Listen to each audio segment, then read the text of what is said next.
Third reactor. Roll off. It's doing season 4 in space for you guys. Getting to actually enjoy that. I know you've gotten to do that plenty of times with the Titans, but Turtles. Yeah. Well, I mean, it's really fun to explore a new world, and it never gets dull going out to outer space and having all of the things that we get to play with out there. It's been a blast, you know. But it's cool to be coming back to New York, you know, in the new episodes. Anytime, not only that you get to work with your buddies, but having David Tennant on our show, even though he was not in the room with us, they had to record him from Scotland or England. But David frickin' Tennant, man, he's a world-class actor from every angle. And that was a huge thrill for me, just to be able to work, in quotes, with David. But man, we have so many people that have come in, you know, Clancy Brown and Ron Perlman, just incredible, Zelda Williams, phenomenal actors. Who else? Lucy Lawless.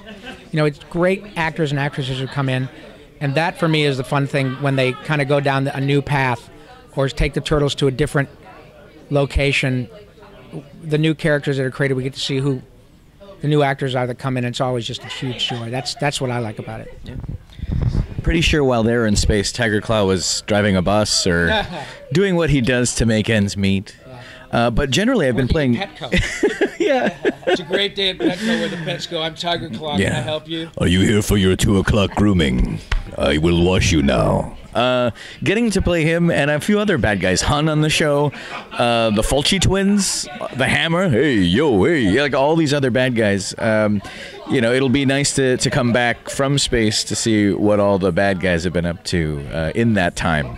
But I always say a show is never a hit until it's lived a full season in outer space. And it's happened now on this show, so certifiably so. So how do you guys feel things are going to be different for the Turtles now that they're heading back to New York and the bad guys have had time to plan things out better? Yeah, okay. Well, getting back to our stomping grounds is a good thing, because we get to see some of our old friends, but we also get to see some of our old enemies in a new light. And it's always, I mean, the Turtles and New York are synonymous. And so I love that we're back on home turf. I love all the wacky places we've gotten to go in the last season or two. But yeah, you know, when you have the Turtles fighting amongst the grit of New York City, I dig that.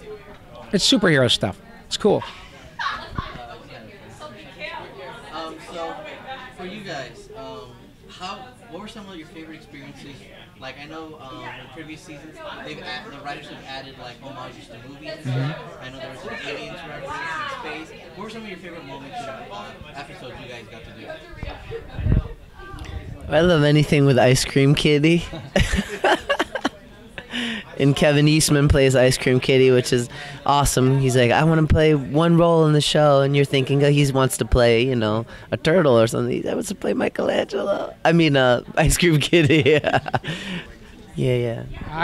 There was an episode, I think, season before last, in which Donatello was turned into this hot rod monster, and I was.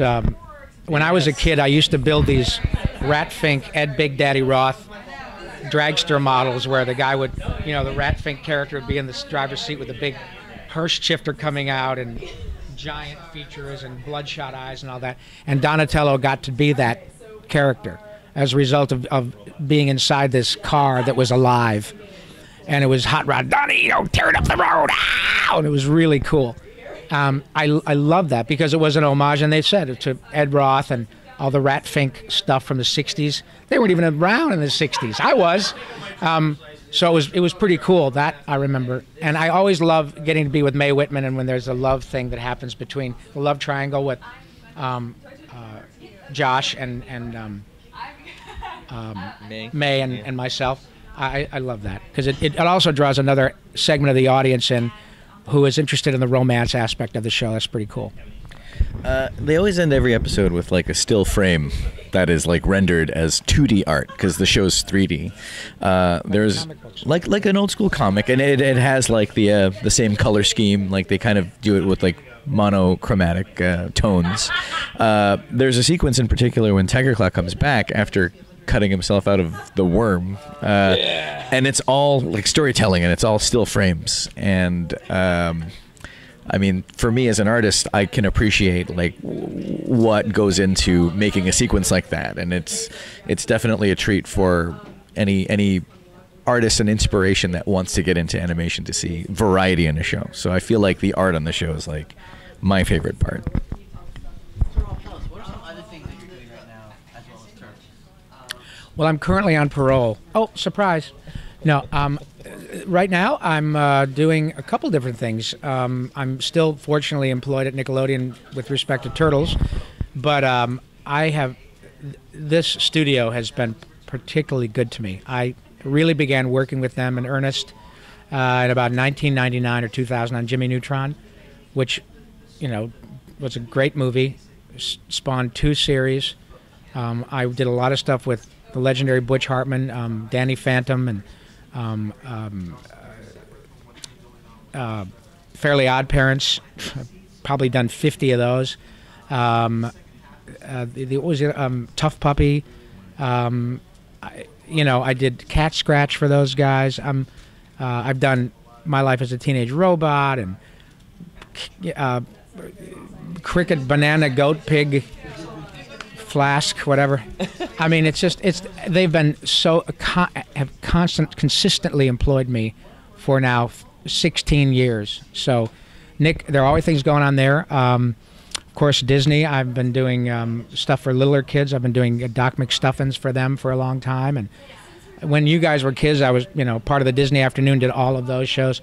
But nowadays, it's a lot of stuff, surprisingly, for priority stuff for Netflix, usually through DreamWorks. DreamWorks, I think, is doing 1,000 episodes of animation just for Netflix. So you find all these new platforms, Netflix, Amazon, Hulu, making animated shows specifically for their platforms. So there's that going on. And I do a lot of personal appearances. This weekend, one of the shows I worked on years ago was Animaniacs, and we, myself and my partner Randy Rogel, who wrote all the music for Animaniacs, and I was Yakko. So this weekend we're doing an Animaniacs live music show because we just signed a deal with Warner Brothers to take our show around the country and do it with orchestras. So when you see 80 pieces playing United States, Canada, Mexico, Panama, and a giant 50-foot screen with the cartoon, it's pretty cool. So thank God, I'm old, but I'm still working. Thank you guys so much. Not at all. Thank you. It's a pleasure.